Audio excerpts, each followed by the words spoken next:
All right, we are live. Hello, everybody. I am BMillzebub, and welcome to my channel. For tonight's Apostate interviews, I've got the Deconverted Man. How you doing? Deconverted Man here. How's it going? I'm hanging in there, man. Um, but I like to start all my Apostate interviews by having my interviewee tell us a little bit about their channel. So, tell us about your channel. Okay, well, it's called Deconverted Man and that's my thing. So I started it. Oh man, what was it? Whenever it says I started it, 7 years back, give or take, I think, and it just started out with doing analysis of arguments that theists had and pointing out the logical fallacies, but it's evolved over time to be a bunch of different things. Like sometimes I'll do debates with people, or sometimes I'll talk about things that I find interesting, or what have you. Sometimes I'll get myself into hot water and then back out of it again. Just whatever. It's trying in my own humble way to get people to be interested in logic, uh, because at the end of the day, logic is what ultimately deconverted me. So if it's out there and people are like, okay, well, this is this fallacy, but why does that matter? That might compel them to learn logic. So that's kind of my big goal, is to encourage people to understand logic, uh, formal and informal logic. All right. So that's kind of my thing. But sometimes lobsters are in my channel. I don't know how they got there, but they just showed up one day and they won't leave me alone. I mean, So you want to blame Jordan Peterson for that? Because I heard he no, went on some rant about he took that from me. I was first, so giving bastard. yeah, he stole that from me. Yeah, I have this whole thing. My only I was monetized when I really needed money, and I had a lot of great patrons back for a while, and and then I stopped that as soon as I didn't need that money anymore. But so my only video that's monetized is because YouTube said it had to have an ad on it, because I did like 3 seconds worth of "Hello Darkness, My Old Friend" at the end. Uh, because it was looking at the Jordan Peterson versus Kathy Newman thing, and it's talking to like, oh man, I'm spiraling into this abyss and nothing can save me. Then he brings up lobsters, so that's what saves me from the abyss. Anyways, Oh. So, what religion did you used to practice, or did you? yeah, no, I was a Christian from the age 8 to 32, and I really sincerely believed. I went to different denominations of churches. I started with Lutheran, but I've been to Baptist and Southern Baptist and Gospel and uh, Pentecostal, King James Onlyist, Traditionalist, Covenant, New Covenant, non-denominational, pseudo non-denominational. I mean, you name it. I've probably been to a Christian church. Um, was it First Church of Christ? So a number of different denominations that I've been to, and um, Jesus/God was something that I tried to make a big part of my life, and I was trying to figure out, like, okay, what do I do? I had a channel on YouTube called Infinite Hope, where I would talk about my faith and try to. The main goal of that channel was I didn't want people to miss out on the experience of God. And so, I felt, I wasn't like trying to like convince people there was a God per se, but it's like I just didn't want people to miss out on this experience. Um, but I had like debate time, talk time, and rant time. So I would like have three different types of genre videos that I would do. And every now and then on my channel, I'll dig up an Infinite Hope video that I still have, and talk about how wrong I was or whatever. I wish I still had them all, but I terminated the channel when, unfortunately, without thinking of it at the time. When I deconverted, I just, deleted the, and that was the, and I was like, oh, later I was like, oh, I should have kept that because I could have used that for, all sorts of stuff. But yeah. No, you should have made the videos private. Yeah. I didn't, when I didn't think of it at the time, just when I deconverted, I was, still in that very, irritated, angry sort of stage, I think. So it's like, just forget this. What, I wasted all my time and all this sort of feeling.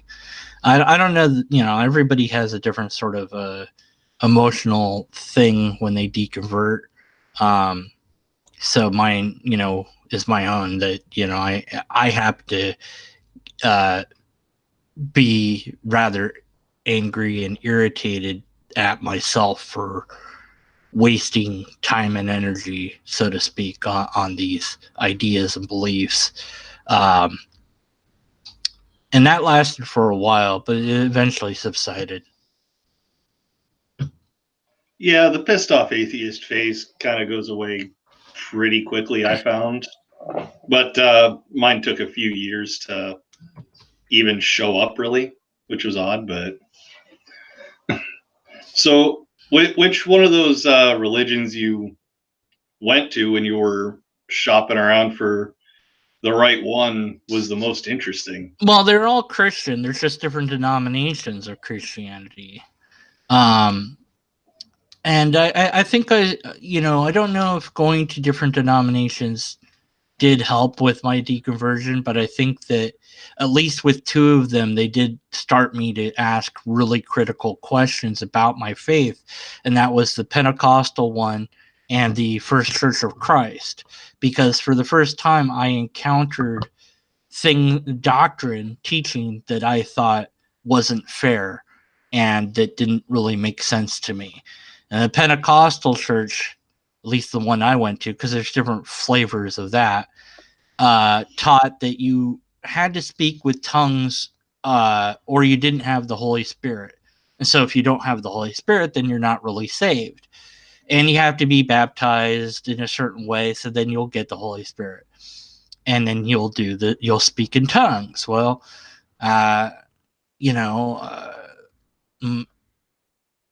it didn't happen. And this one guy was saying, I said, I don't get this. How am I supposed to do this? I keep praying for God to take over my voice, but it's not happening. He's like, well, you have to do it first and kind of just fake it, and then it like eventually works.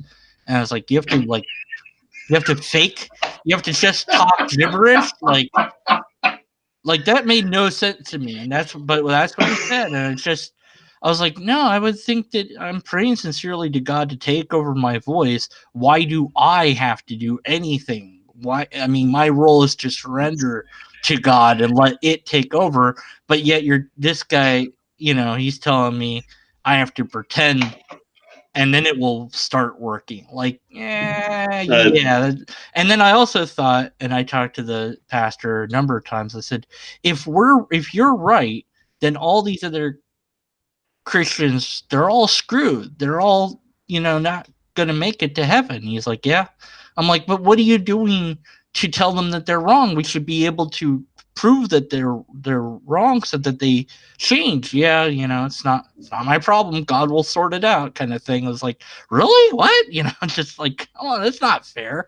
And I thought, well, wait a minute. Christians say that if you're not Christian, then you're screwed. So is that fair? And that was a question that plagued me as a Christian. And then whenever I got to the First Church of Christ, which was later on in my journey, they had a different thing where not only did you have to be baptized, but it had to be done in a certain way with certain wording. Like there's two different ways it's worded in the Bible, but it's like, oh, this is the first way, so that's the only right way.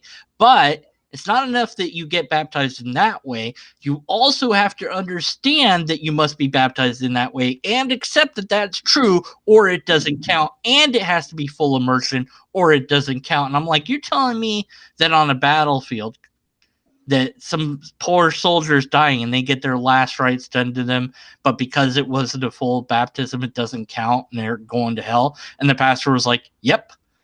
I was like, what? And Wow. he said repeatedly to me that his dad that was dead, because his dad was a Baptist, that his dad was in hell. And I'm like, really? You believe that? He's like, yeah. And I'm like, I could not wrap my head around it. So I did probably one of the first really skeptical things that I had done, which was to print out all the things in the Bible that mentioned baptism and to try to chart out what they were talking about. He said, after looking at all this, I brought it with me. I was like, where does it say that we have to do it in this way? Because the best I can see is that you should do it, but not that you have to. It's not a requirement. It doesn't say that. So show me where in the Bible it says it. So he starts drawing this triangle chart on the paper. I'm like, no. Show me where it says that here. And he couldn't do it. So, it's just a doctrine. It's just another form of teaching. We're right. Everybody else is wrong. And it's, again, where it's like, if you're right, then all these Christians are screwed. And that just doesn't seem fair. And it brought back up that, well, wait a minute, the whole, it's 33% of the world, give or take, is Christian. So that means everybody else is screwed. That's not really fair, is it? And, that hung over me for a while, but I still maintained my faith for until I started doing my research in full of the Bible's history. All right. I actually have a follow-up from Purple Rhymes with Orange. By that logic, does it mean you can't be possessed by a demon unless you think it first? Probably. Well, what's interesting about demon possession is that demons only seem to go after people that believe in them.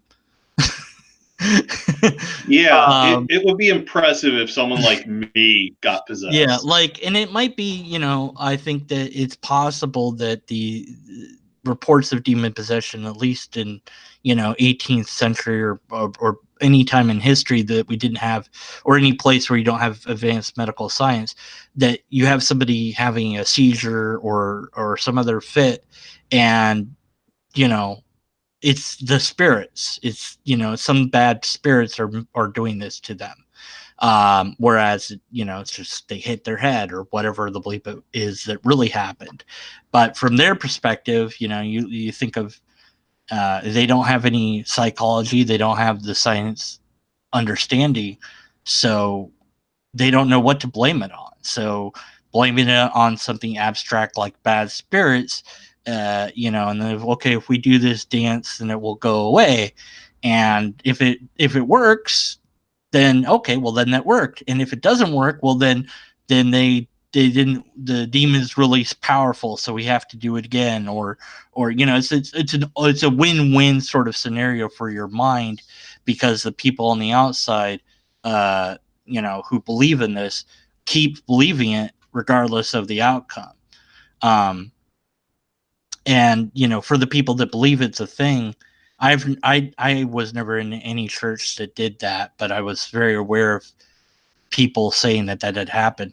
It's kind of as far as I understand it, it's kind of like a role-playing thing in a way, because you pretend in essence to be possessed because they're pulling out this thing from you. So you are responding to this feedback loop of them saying you're possessed, and then you saying, well, I guess I must be possessed, so therefore this thing has to come out, but it doesn't want to come out.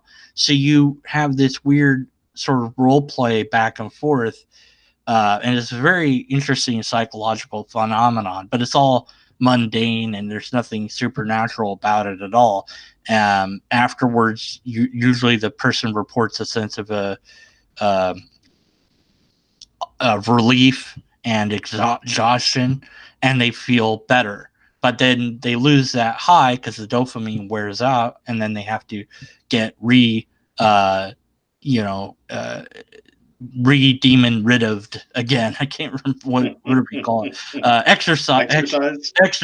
Yeah, they have to get more exercise. Yeah, exercise is good for you, but exorcism might not be. But it's a psychological thing as far as I can determine. But I never was around that sort of stuff. But with the tongues in particular, there is a psychological thing to this. And what the guy said actually was true. If you start talking in gibberish for long enough, and you additionally tell yourself in your head, it's not me talking when I'm talking this gibberish, that what your brain does is it says, okay, I'm not going to use the part of myself that usually does the talking. Instead, the sides of your brain will take over that gibberish talk for you. So from your perspective, in the inside looking out perspective, it's not quote you quote talking anymore, because it's not the place you're used to talking that's going in your brain. And the reason I know this is because Dr. Andrew Newberg had done several brain scans of people speaking in tongues, and of course religious people like to use and Newberg's research to say that this is real. I'm like, no, he's showing you that yeah, your brain has just remapped itself to do this behavior, and it's your brain is very plastic, so it's able to do that. But it's not. It doesn't show you that it would be something amazing if none of your brain lit up while you were talking. Then you might have some argument to make about it being supernatural. But all you have is an explanation of why the person would say that they're not the one doing the talking, is because the region in their brain that normally lights up when they talk is no longer lighting up, but other parts are. So it's a thing and you can do it, but you have to kind of convince yourself that it's true at some level for it to work. And because I'm a skeptic, I'm not going to mess with that. I don't want to screw my brain up, but it's interesting that it is a phenomenon that has some psychology to it, but it's used in multiple religions, besides Christianity. This talking in gibberish, and it really is gibberish. It's not a real language. So yeah. I mean, if you watch Just Maddie, formerly Godless Iowans, interview that I did a few weeks ago, he actually gives a performance of speaking in tongues. Yeah, I mean, it's easy to fake. Yeah, I could. Yeah, I mean, yeah, I wouldn't. I don't think anybody would be able to tell the difference between a real and a fake one, because it's not a real language. If it was a real language, you could translate it.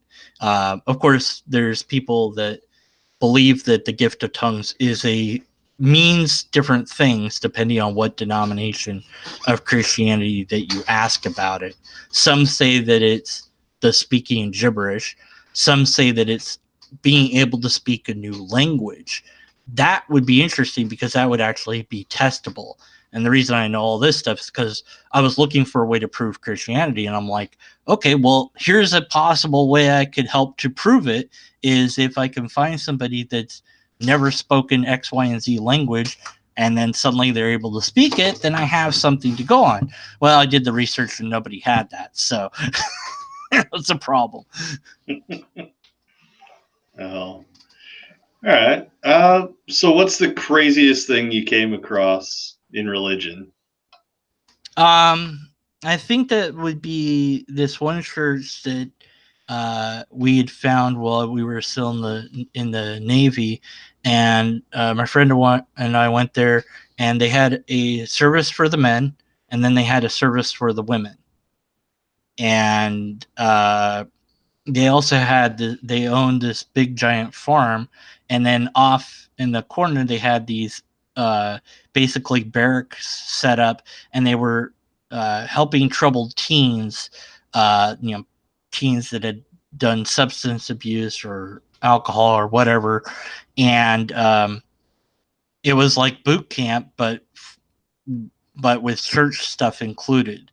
And so the parents had sent their kids there to get them off of the bad behaviors. And I suppose it does work because you get them out of the people that they were hanging out with. You give them a new set of people to hang out with, and you are doing some counseling with them to get them away from the drug of choice. But now you're giving them a religion to hold to instead.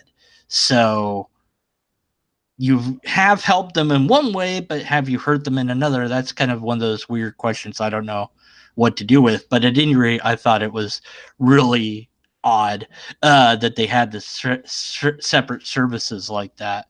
I just thought that was kind of weird. There was this other one where they all had they would all wear very similar clothes, and they all had this like yellow ribbon on, and they were like, oh yeah, the pastor's sick, so we have to pray for him. And I'm like, okay. And like this, like they would always be recruiting people to come to their church from the base.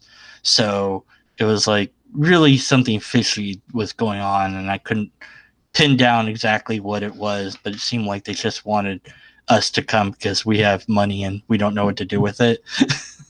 Seemed very cult-like to me. So it was kind of creepy vibes from that, but all right. So what was it that really got you to start questioning beliefs? Was it just like fishing around for religion to follow, or yeah, a particular branch of Christianity, I should say? Well, like I said, those doctrines of the speaking in speaking what's the speaking in tongues one now? I can't think. Glossolalia. What? No, it's a whatever there are. And the first Church of Christ people, I think helped me to start questioning stuff. But I'd gotten myself, I was Infinite Hope on YouTube. I kept getting these pesky questions from atheists, and back then it was really a couple, the website, God Doesn't Heal Amputees was really popular. And I got sent that video, like, I don't know how many times, but I was just like, oh, I'd roll my eyes. I'd be like, oh, because you guys don't understand why this isn't a thing, blah. And it's like, but I would get all these questions about stuff that I couldn't answer. And at some point, I decided I would learn apologetics because that seemed like a way to defend my faith. And I learned apologetics, and I memorized these arguments, and I was really into that. And a neighbor friend of mine actually bought me the Bible apologetic book, which is a Bible, but it's plus apologetics, and it's like a $50 book. So it was like, wow, you're giving me this. This is really cool. I was really super into it. Had an interview with this guy that actually was a contributor to that Bible. Big time apologist kind of guy, although I think he disappeared into the woodwork. But I was high on this, and I thought, okay, I now I have a way to defend this. But it's still, the atheists kept persisting, and like, this isn't what we want. And finally I don't know why, but I saw what they were asking for, which was evidence. And I'm like, well, but I've given you these arguments that are, but those aren't good enough. Okay, they want something more. So I was talking to some Christians in some chat room or something, and this gal said, well, we have the evidence, but even if we gave it to them, they wouldn't believe it anyways. And I was like, well, that's stupid. How do you know that they wouldn't do it if you don't give it to them? Like, if you can't, that's just dumb. Like, okay, let's do the work, let's give it to them. Then if they reject it, then we have at least given them what they've been asking for. So I decided, well, you're not going to do it, I'll do it. So I started with the archaeology of the Bible, and I didn't find anything. I couldn't find like anything. Like, there's a couple cities, a couple of kings that really were there. But what I did find was a lot of times where there was frauds, and I suppose in archaeology, there's a reason to make a fraudulent thing because it might get you some money, but it was just done over and over again. And I'm like, you don't lie if you have the truth. There was this one I remember sticking out. I wish I still had the various pages, but I don't anymore. Those are lost to me because this was years ago. But one of the ones was that the group of archaeologists had found this well, but they couldn't date it. There was no way to date it. Then this group of Christian archaeologists came along, and they found these gold coins in the well. And coins are really great for dating because you know the well's at least as old as the oldest coin, right? So, although you could have an old, so then the coins that they found, they wouldn't let anyone else examine because they would ruin the coins, or they would destroy the coins or whatever. And I'm like, no, they're archaeologists. They just want to make sure that the coins are authentic. And so it's like, so you found coins and you won't let anyone else see the coins at all. Sure, and I don't know, they found the ark about 5 different times. I found that Josephus was a forgery, and so I found that there wasn't any evidence for what I believed in, And I thought that's kind of a problem, but I still have apologetics, so that's fine. But I was also learning informal logic, and I was like, oh, these arguments suck. So then I didn't have any arguments either, and that's, I think, when I realized I had to deconvert, because I was like, I don't have any evidence, I don't have any argument. What do I have? I have nothing but pure faith, and even that, it's like, okay, God, give me a sign, give me something to hang on to if you really care, and nothing happens. It's like, what reason is there to go on? You don't even have that supernatural event happen that's supposed to happen or whatever. So, and people were, when I was talking to people about it, they'd be like, oh yeah, God's given you a sign, but you missed it. I'm like, well, then what's the point of the sign if I missed it? It's just these empty platitudes that people were saying just didn't ring true anymore. And I just, went to church, and I was just like listening to what people were saying. God got me this job after 12 years I've been out of work. I'm like, yeah, wow, that's amazing. Not, just like, that's nothing. 12 years you've been looking for work, you finally found work. That wasn't God, that was you looking for work for 12 years and finally getting a job. So it just didn't pan out for me anymore. And so, I deconverted, and then after a year of being irritated at all that time wasted, I decided to waste more time by making Deconverted Man.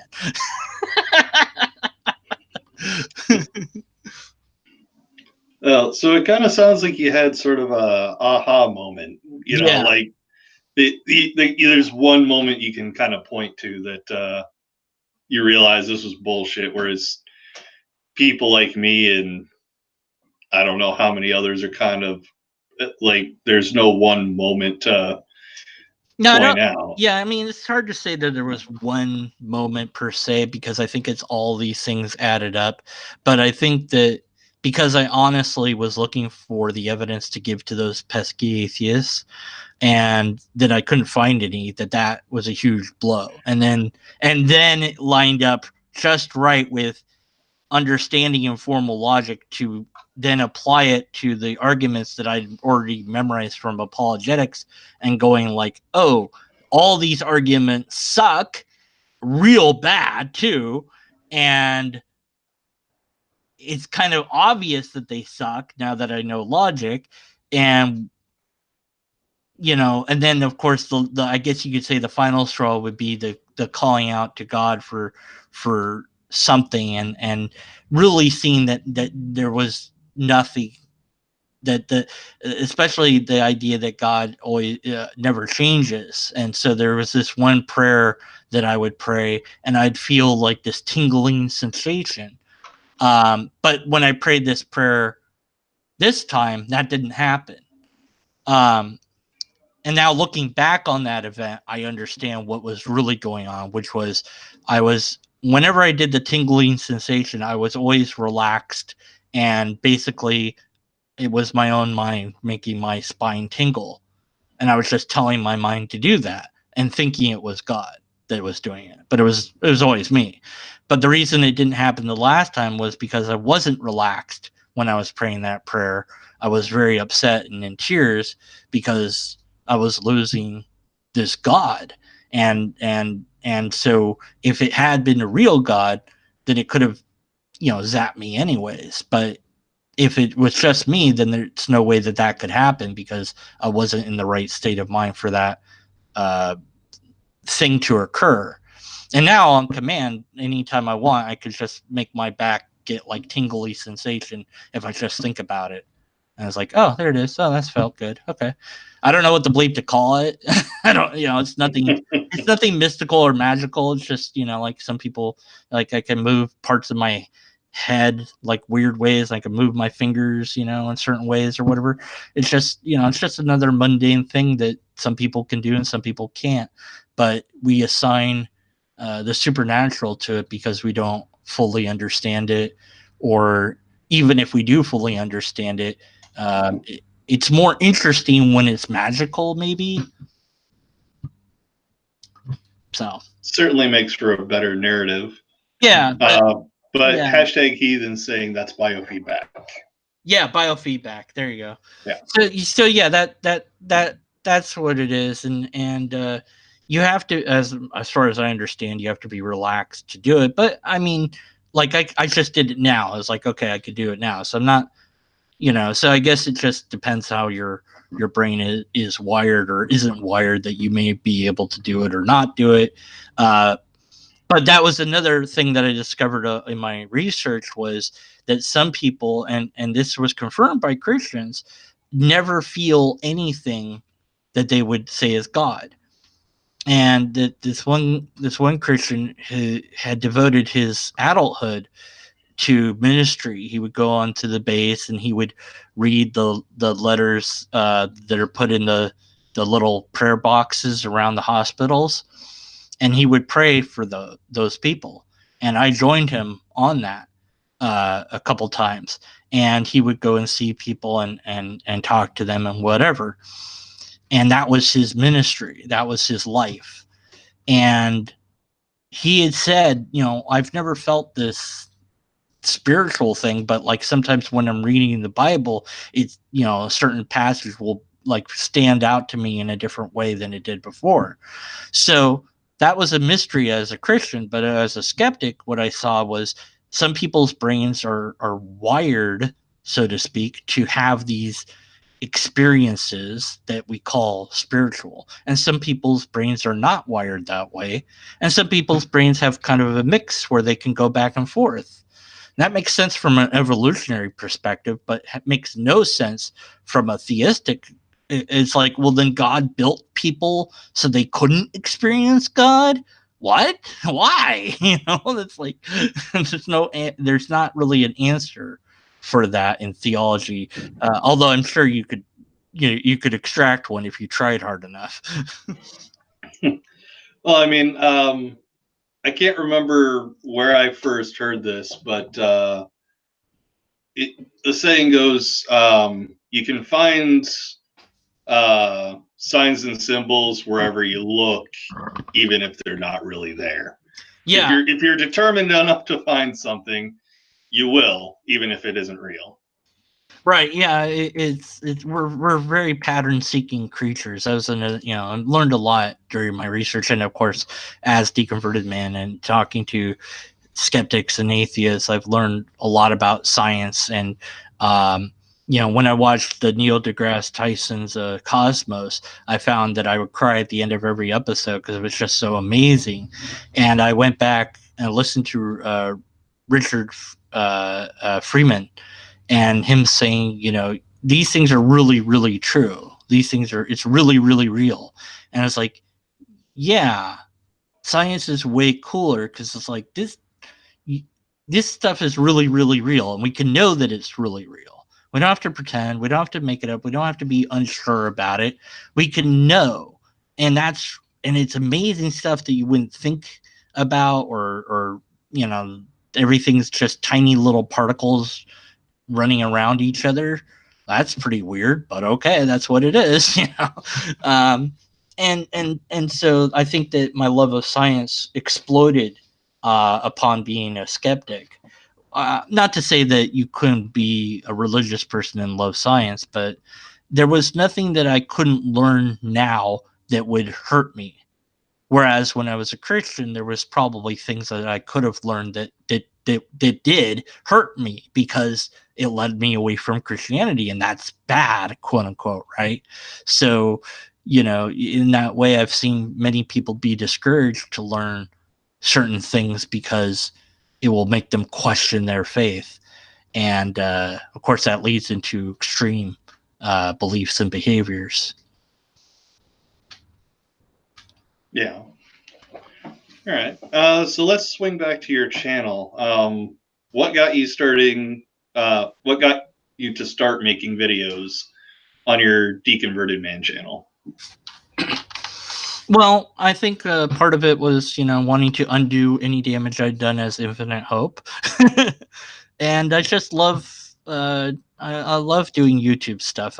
I've did YouTube pretty much when it first started because I was looking for a place to, I had uploaded, not to show my age, but I had uploaded videos to GeoCities and Tripod, and you had to compress them down into just like a minute or 2 minute videos, and you just had to just crush them in there because there wasn't very much storage. And and then people would have to download it to play it. They couldn't, and every video site was pay to host your video. And I was looking for free video upload. And all of a sudden it's like YouTube. And I'm like, oh, that's interesting. Oh, you can upload your videos for free here. And way back then there was 2 guys that were running it, and they were like, hi, we're here, and this is what we're about, and have fun uploading your videos. So I did. But that was even before Infinite Hope. So I've always loved making videos and editing. And at first I did just silly random stuff, and then when I did Infinite Hope, that was more serious. But it's just something I really enjoy doing. So. All right. You already mentioned that the goal of your channel is to try to get people to be more logical, whether it's formal or otherwise. So instead of asking you that, I'm going to ask you how you keep it, at all fresh after all this time making YouTube videos, because YouTube's been out for quite a while, man. Yeah, I mean, I've done Deconverted Man for about 7 years. I think 2003 or so it started. No, wait, is that right? I don't know anymore. Let me look at my thing. I don't know what the bleep I'm talking about. How old am I? Let's see. Okay, 2013. Yeah, I was right. So 9, 8, 7, 6. So yeah, 6 years. Okay, whatever. I don't know how to do math. I don't know that I am keeping it fresh. I have no idea. I just do my thing, and sometimes people like it, and sometimes people don't. And sometimes people watch, and sometimes people don't. And I don't know. I mean, it depends. I guess it depends on the topic. It depends on, I'm not trying to be a big YouTuber. I'm not going to do the YouTube game of promoting myself and branding myself and blah, blah, blah, all that stuff that you have to do to become big. I'm just, it's not something, I mean, I could do it. I'm just not interested in doing it. More power to those who can do it and do it well, not to speak ill of the bigger YouTubers, but you do lose out in a sense, because it becomes really hard or impossible to respond to comments. My biggest videos, I responded to like almost every comment, or I read all of them, no matter what. I always read every comment. I don't always respond because there's not always something to. It's like, yeah, I'll thumb it up or something, but I won't necessarily reply to every comment. But when I got big, huge hits on my videos, and I had however many zillion comments, it was very difficult to go through all that. So, when you're a huge YouTuber and you get, 1,000 comments a video, there's no way that you're going to respond to that every single time. So you lose something and gain something else. And then, I think there's room enough for the big and the small channels. And, we just need voices out there trying to bring reason to the world because it's in short supply. But I do have every now and then I'll try to redo it because it's a project I've had for a while called 1 Minute Skeptic, where I'll have somebody make a video for me, basically for my channel, and then I'll put their channel as linked to that video. And my idea there was, it's something that I wish big YouTubers would do, is to have on their channel have somebody now and again that might be small or whatever, and like you're doing is you're doing interviews. So this is a similar sort of idea where, let's say one day you get it big, well then you'll pull me somewhat along with you because somebody might see my interview and be interested in that. So in the same way, I wanted to do something, I wanted to do others what I would do to them, sort of thing. Like, like here's all these people. So I have a playlist of the 1 Minute Skeptic episodes, and so there's a bunch of those, and every now and then I'll find somebody and make them do one for me. Like, there's no choice, you must do this for me. Let's see, how many episodes are there? Does that look anything like a shotgun wedding? Yeah, with YouTube videos. 74 episodes strong, and hopefully it will keep going. I don't know. I mean, that might be the last episode for all I know, because I might get lazy. But it's like, okay, well, I don't know. I don't promise anyone that it will help their channel or anything, and I have no idea if it does or doesn't. But it's the thing that I would like to see somebody who was big do. So it's like, well, I better do it then, even if it's not that successful or whatever, that's, it's just my effort to do, to have other people besides me talking all the time. But don't get me wrong, I love to talk. I know it's very hard to believe, but yeah. I mean, you've been so silent this whole time. Yeah, no, like you like pulling teeth. Yeah, I said, on Twitter, I said the format is you ask me one question and I spend like an hour explaining the complicated answer. And you're like, okay, I think that was one question. You went on 20 tangents. I'm okay with it. It's less work for me that way. Yeah, exactly. And because you have this great orange shirt on, I can just go into Vegas later and edit this video and put all sorts of things on your shirt. It's going to be great. Awesome. Well, this actually, let me actually get a little closer. It's Licking River Roundup. It's this thing my county does every year for to clean up a river nearby. I mean, it's the river that's named after the county, but yeah, they get a group of people every year. They go through, they clean it up. I went, what was this, 2016, I think, was the last time I went. And let's see, between the 30 of us that were there, we pulled out like 50 tires from the river. And that was only like a 2-mile stretch. But yeah, that was interesting. So is this a charity sort of thing, or?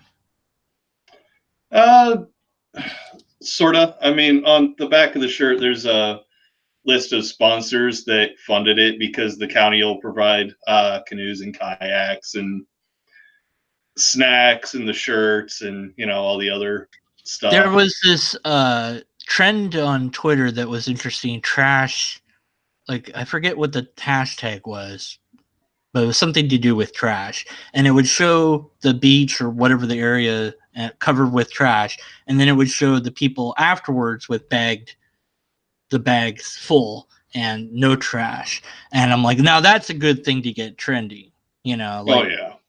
So yeah, I think that's even though it's like, oh, that's showing off. Yeah, well, it's good to show off. And motivates other people to do it. Well, yeah, sure, why not? I mean, it's not like you're showing off how much bling you have or something. It's something positive. So yeah. Anyways, I don't know. All right. So, is there anything you've done on your channel that you're most proud of, or like a series or a particular video? Yes, the Site 10 Bergen Gate analysis with Karen S. We analyzed Site 10 Bergen Gate versus Matt Dillahunty. So that the debate they have is an hour. Our analysis is 2 hours. So if you watch the entire playlist, it's like watching a movie, basically. We only missed one, and I blame Matt Dillahunty for it. But we got all of size. I'm pretty sure we didn't miss any of them. And the number, I forget what the final number was, but it broke 200. The amount of fallacies he had, mostly because he keeps cherry picking Matt Dillahunty. But that's the work I'm most proud of, is that one. Hashtag Heathen wants to know what some of your favorite atheist channels on YouTube there are to watch. Well, the best one is this guy, BMillzebub, I think is how you say it. And close. He's got this beard like mine, but mine's more epic. Just saying, like, just. But he's really interesting to watch. And after you watch him, I think it's all the rest is just pales in comparison. So.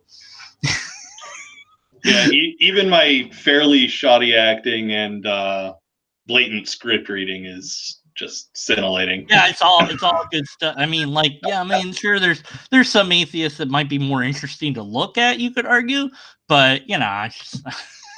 See, I don't know what you're talking about there because I'm fucking beautiful, all right. Well, but look, you don't have. I'm not gonna. It's all subjective, okay? But I've had. See, a lot of the people I have that are my featured channels don't do much anymore, so I don't know who to shout out. But I have a master list of atheists, and it has links to more atheist stuff, so I can give you that link in lieu of shouting out any particular one person. All right. Like I said, I watch a little bit of everyone that I have time for. Vice Rhino pops to mind, but he doesn't need more subs, so screw him. Somebody that's small, chocolate hat. This is Owl that he got naked for me in one of his videos. So that was cool. Yeah. He did. He took off his skin and you could see this hand. It was really kind of disturbing, actually. Right on. But he doesn't do very much anymore, so yeah. But I mean, it's still, there's a smaller channel, so you go subscribe to him and it'll be like, why are these people here? Like, Deconverted Man sent us. Okay, I'm going to put that link somewhere. Let's see where to put the Zelda. Here, that's where I'll put it. There we go. Okay, there. Can you copy that and put it in the thingy somewhere, either in the description or the side chat or both? Yeah, I'll put it in the side chat now and the description when this is over. Yeah, we should have a beard battle. Like, that would be great. Well, I think if we ever had a beard battle, Evans the Faithful Southerner would kick all our asses. I don't know. Uh, Look, unless it's shaped into a shape, I don't think it's pretty subjective. But like when you see those beards that like they're like in a windmill shape or something, it's like okay, you win. well, I mean, Evans, his beard is like long, full, and thick. It's really beautiful. It's it's a thing of beauty. It really is, and I'm kind of jealous of it. Yeah. um, It's just because I do shave like at least once a year, so otherwise it'd be way thicker. I think. I think it stops do not growing shave. after a certain point. It gives up on growing or something. I don't know. Yeah, I mean, my beard kind of stops right here, and any growth there is beyond this is just random hairs, and it looks really bad. And eventually I start to look homeless. Yeah, but I think that the one problem is with having a beard contest is people will then know that we're gay. So that beard is the energy. It's funny because it's a thing that's a thing. Yeah, okay. All right, man. I got one last question for you. All right. What The was? answer. Oh, okay. I was going to give you the answer. The answer's purple. Give me the question. What was or is the most difficult thing from religion to get over? See, I was right. Purple. No. I think. Well, man, that's hard to figure out. I think it would depend on the person because you've spent all this time and energy in this, and whether it's religion or politics or some other ideology that you might adhere to, whatever it is, if it's the thing that you care about most, that is the thing that you should examine the most. And as long as you're always willing and able to challenge what you care about the most, I think you'll be okay, because that is the essence of a skeptic, is to always question everything, especially the things you hold most dear and think are most true, because those are the things that you're likely to think are absolutely true with a capital T. And so if instead you question it, then that will lead you hopefully on the right path. And I think with religion, for the most part, it tells you the opposite. It tells you not to question, or at least that's what's in the zeitgeist at any rate, whether it was intentional or not. Because if you start questioning things, then you might stop being religious, and the religion wants to keep you in it. So it might be just the fact of questioning itself might be the hardest thing to overcome. Possibly, I don't know. Yeah, that actually is a pretty good point. Yeah, speaking about this Google Doc, so anybody that has a channel that they want to add can comment, and I'll make sure the channel's real, and then I'll approve the comment, and then it will be added to this list. But it's got also additional lists that I linked at the top, and if anyone knows of other lists like this, I'll add them on as well, because it's a good resource to have, even if the people don't upload anymore or whatever. Yeah, so. All right. Yeah. Thanks for asking me questions. Now it's time for me to ask you questions. What's the nature of reality? Go. 42. Yes, I knew it. Women. I mean, that's the answer to life, the universe, and everything. Yeah, so exactly. Technically, yes. What about women? Question of women. Just women. Just in general. Question mark. Women. Question mark. That's it. That's all I got for you. Answer that question. Is it purple? Is it lobsters? I don't know. Okay. I'm not quite smart enough to answer that. Yeah. Okay. Well, I do claim to be a really smart guy, but I don't. I'm not See, there. the smarter you get, the more you realize how dumb you are. So I'm like, yeah, I don't know. I'm well aware of how dumb I am, but I'm also well aware of how smart I am. The smarter you get, you'll realize, man, you just don't know anything.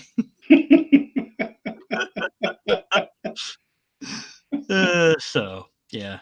Well, All right. Hashtag heathen can explain women because they are a woman. So That's true. yeah. That's So, true. but not to a man because I have a man brain, so it won't work. I don't know. Yeah. Eventually, our puny man brains are going to just implode. And then, Like there'll just be too much, and that's how the universe was made. Is that God sacrificed itself to make the universe and blew up. So everybody's right. There was a God, but now there isn't. There you go. I solved it all. Yeah. Anyway, just kidding. That's not. Don't take that out of context. Yeah. But yeah, I always sometimes say a thing at the end of my videos, so I'll say that, and then I guess you're done with me. So if we don't have a repeatable test, if we don't have empirical evidence, a repeatable test, or a logically coherent argument, we must be skeptical of the conclusions. And then I would end the video, and then I press the button. Or sometimes I'll like talk like and have it fade out as I like go into incoherence, like I'm doing now. You're not pushing the button. You said it was over, man.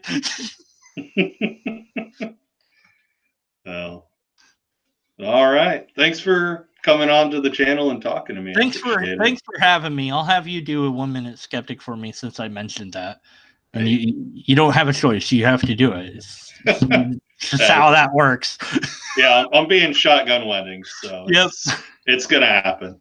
All right, be sure to subscribe and like BMillzebub and share his video and give him money. Don't give me money. Give him money. I need money too, but like give him money first, then give me money. Unless you like me more, then give me money first. Share it with your friends or enemies, and do stuff. I don't know.